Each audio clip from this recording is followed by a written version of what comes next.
आप देख रहे हैं AP100 टीवी लाइव। आज हम दिखाएंगे आप लोगों को एग्जिट पोल के बारे में। नमस्कार दर्शकों, AP100 टीवी लाइव पर आप सभी का स्वागत है। जैसा कि लोकसभा चुनाव संपन्न हो चुके हैं और 1 जून को अंतिम दौर पर मतदान हुए हैं, उसके बाद जो एग्जिट पोल्स आए हैं उनको हम सबसे पहले AP100 टीवी लाइव पर आपके सामने लाकर आ रहे हैं। देखिए, 18वीं लोकसभा के गठन के लिए 543 सीटों पर 7 चरणों में वोटिंग हुई है और भारत के निर्वाचन आयोग द्वारा 4 जून को लोकसभा चुनाव के नतीजे घोषित किए जाएंगे। लेकिन इससे पहले 1 जून को जो अंतिम दौर का मतदान हुआ है, उसके बाद जो एग्जिट पोल के नतीजे सामने आए हैं उसको हम AP100 टीवी लाइव पर सबसे पहले आपको बता रहे हैं। देखिए, India today axis my India का जो एग्जिट पोल रहता है वह देश का सबसे भरोसेमंद एग्जिट पोल होता है और उसी के मुताबिक हम हमारे चैनल पर जो है यह एग्जिट पोल सारे आंकड़े विश्लेषण करते हुए आपके सामने प्रस्तुत कर रहे हैं। देखिए, 2014 और 2019 की लोकसभा चुनाव और दिसंबर 2013 से दिसंबर 2023 तक 67 विधानसभा चुनाव के एग्जिट पोल किए गए थे और इन 69 चुनाव में से 64 चुनाव में India today axis my India के एग्जिट पोल बिल्कुल सटीक साबित हुए हैं।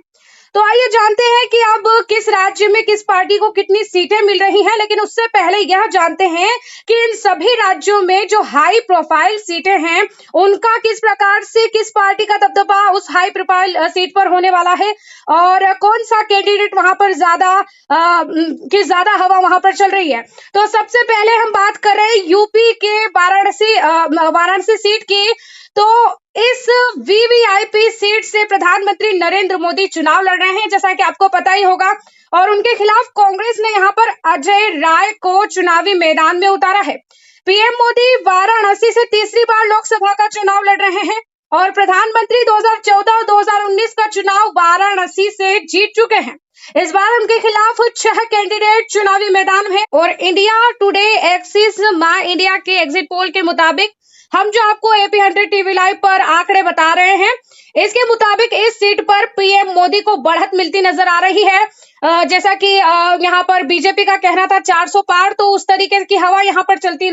हरियाणा की फरीदाबाद सीट की बात करें तो हरियाणा की फरीदाबाद लोकसभा सीट पर जो है बीजेपी से कृष्णपाल गुर्जर को बीजेपी ने मैदान में उतारा था और महेंद्र प्रताप गुर्जर, जो कि एक ही समाज से है, गुर्जर का बीच में टक्कर का मुकाबला नजर आ रहा था। तो यहाँ पर दोनों कैंडिडेट बीजेपी और कांग्रेस के कैंडिडेट यहाँ पर कद्दावर नेता है, इनमें यहाँ पर भी बीजेपी की हवा जो है नजर आ रही है कि बीजेपी के जो कैंडिडेट है कृष्णपाल गुर्जर, उनको यहाँ पर बढ़त मिलती नजर आ रही है।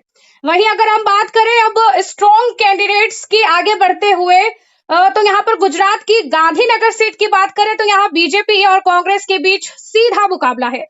बीजेपी की ओर से जहां अमित शाह चुनावी मैदान में है, जो कि राजनीति के चाणक्य कहे जाते हैं, तो कांग्रेस ने सोनल पटेल पर भरोसा जताया है। इंडिया टुडे और एक्सिस माय इंडिया के एग्जिट पोल के मुताबिक जो हम आपको हमारे चैनल पर बता रहे हैं, इस सीट पर अमित शाह काफी मजबूत नजर आ रहे हैं। तो आगे हम बढ़ते हुए और कैंडिडेट्स की बात करते हैं, जहां पर एक प्रमुख चेहरा कांग्रेस का देखा जाता है, राहुल गांधी का। तो राहुल गांधी की हम बात करें तो कांग्रेस नेता राहुल गांधी केरल की वायनाड सीट के साथ साथ उत्तर प्रदेश की रायबरेली सीट से भी अपनी किस्मत आजमा रहे हैं। वायनाड सीट की बात करें तो यहाँ पर सीपीआई की एनी राजा, कांग्रेस के राहुल गांधी और बीजेपी के सुरेंद्र के बीच मुकाबला है। India today axis my India के एग्जिट पोल के मुताबिक हमारे चैनल पर जो हम आपको एग्जिट पोल दिखा रहे हैं, इसमें वायनाड सीट पर राहुल गांधी चुनाव जीत सकते हैं। इस सीट पर सीपीआई की एनी राजा और बीजेपी के सुरेंद्र राहुल के मुकाबले पिछड़ते नजर आ रहे हैं। बात करें कि महेंद्र प्रताप बीजेपी से चुनावी मैदान में हैं और लड़ चुके हैं, कांग्रेस पार्टी के उम्मीदवार भी हैं और लोकसभा सीट से गुरमहोत से जीतने वाले हैं। क्या हकीकत है या नहीं है, इसके बारे में? बिल्कुल, ये जो है वहां पर अगर कद्दावर नेता की बात की जाए तो दोनों ही कद्दावर नेता वहां पर है, लेकिन जैसा कि बीजेपी की हवा चलती नजर आ रही है सभी जगह है, तो हम कह सकते हैं कि अगर क्षेत्रीय स्तर पर देखा जाए तो दोनों में ही कड़ा मुकाबला देखा जा सकता है, दोनों ही बढ़त बनाते हुए नजर आ रहे हैं।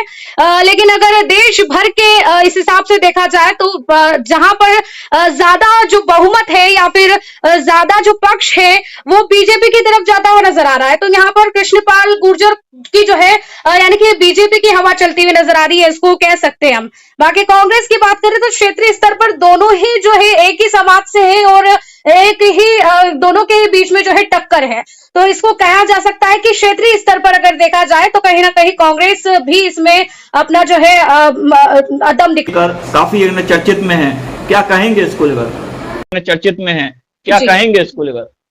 इंडिया गठबंधन चूंकि अब इसमें कई पार्टियां इसमें शामिल है, आम आदमी पार्टी भी अब इसमें बीच में शामिल हो गई थी, लेकिन इंडिया गठबंधन जो कि पहले से देखा जा रहा था तो बीजेपी जिस तरीके से यहाँ पर पार्टियों को तोड़ने का काम कर रही थी, चूंकि बीजेपी की हवा क्यों चल रही है वो भी मैं आपको बता दूं, क्योंकि जैसा देखा जा रहा था कि हर पार्टी से जितने भी गठबंधन में जितनी भी पार्टियां थी उन सभी पार्टियों के एक एक कार्यकर्ता को जो कद्दावर नेता थे उनको तोड़ करके बीजेपी ने अपने लिए जो एक रास्ता बना लिया जीतने का। तो इंडिया गठबंधन की बात की जाए तो इस गठबंधन में कई पार्टियां शामिल जरूर हैं, लेकिन उन पार्टियों में से कई नेताओं को, कद्दावर नेताओं को, जो कि कहा जा सकता है कि उनमें उनको गठबंधन को, इंडिया गठबंधन को जिता सकते थे, उनमें से कईयों को जो है उसने बीजेपी ने अपने में शामिल कर लिया है। जी अब यदि हम आगे बात करें तो हमने जैसे कि असुद्दीन ओवैसी की हम बात कर रहे थे, तो तेलंगाना की हैदराबाद लोकसभा सीट पर जो बीजेपी की माधवी लता है सर, तो उसमें और AIMIM के असुद्दीन ओवैसी के बीच कड़ा मुकाबला है। तो एग्जिट पोल के नतीजों के अनुसार जो है हैदराबाद लोकसभा सीट पर जो है ओवैसी की दावेदारी मजबूत है और एग्जिट पोल में ओवैसी के पक्ष में हवा बह रही है। हैदराबाद में AIMIM का गढ़ माना जाता है, जहां 1984 से ही ओवैसी परिवार का कब्जा है। असुद्दीन ओवैसी के पिता सुल्तान सलाहुद्दीन पहली बार इस सीट से 1984 में लोकसभा का चुनाव जीते थे। वह 20 साल तक इस सीट से सांसद रहे। इसके बाद इस सीट का नेतृत्व असुद्दीन ओवैसी कर रहे हैं, जिनको इस लोकसभा चुनाव में माधवी लता टक्कर दे रही है, जो कि बीजेपी से है। आगे की बात करें अखिलेश यादव और सुब्रत पाठक की, तो यहाँ पर अखिलेश यादव यूपी की कन्नौज लोकसभा सीट से चुनावी मैदान में है, जबकि बीजेपी ने यहां से सुब्रत पाठक पर भरोसा जताया है। दोनों ही कद्दावर नेता है, हाई प्रोफाइल सीट है यहाँ की। इंडिया टुडे और एक्सिस माई इंडिया के एग्जिट पोल के मुताबिक, जो हम हमारे चैनल AP100 TV लाइव पर आपको बता रहे हैं, तो यहाँ पर ये सीट हॉट सीट बनी हुई है। कन्नौज सीट पर सपा का गढ़ माना जाती रही है। राम मनोहर लोहिया को कभी संसद में भेजने वाली कन्नौज सीट समाजवादियों का गढ़ रही है, क्योंकि यहां से 1996 से 2014 तक हुए सभी चुनाव में सपा ने जीत हासिल की है। अखिलेश और डिंपल यादव भी यहां से चुनाव जीत चुके हैं, लेकिन 2019 के लोकसभा चुनाव में सुब्रत पाठक ने डिंपल को शिकस्त दी थी। तो कहीं ना कहीं यहाँ पर जो है अखिलेश यादव और सुब्रत पाठक के बीच कड़ा मुकाबला देखा जा सकता है। आगे हम बात करें महाराष्ट्र की बारामती सीट से, तो देश की उन हॉट सीटों में से यह सीट है जिन पर देश भर के लोगों की नजरें बनी हुई है।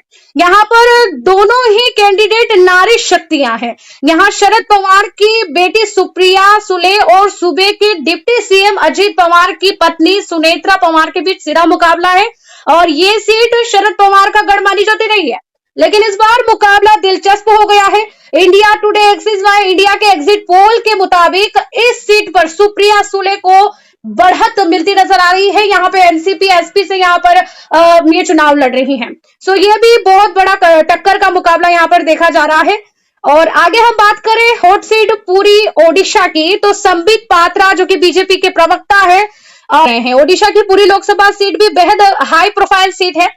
इसका कारण यहाँ से भारतीय जनता पार्टी बीजेपी के सीनियर नेता संबित पात्रा का मैदान में उतरना है। उनके खिलाफ नवीन पटनायक की जो है बीजू जनता दल जो कि BJD है, इसके अरूप पटनायक चुनाव लड़ रहे हैं। इंडिया टुडे एक्सिस माई इंडिया के एग्जिट पोल के मुताबिक इस सीट पर संबित पात्रा को बढ़त मिलती नजर आ रही है।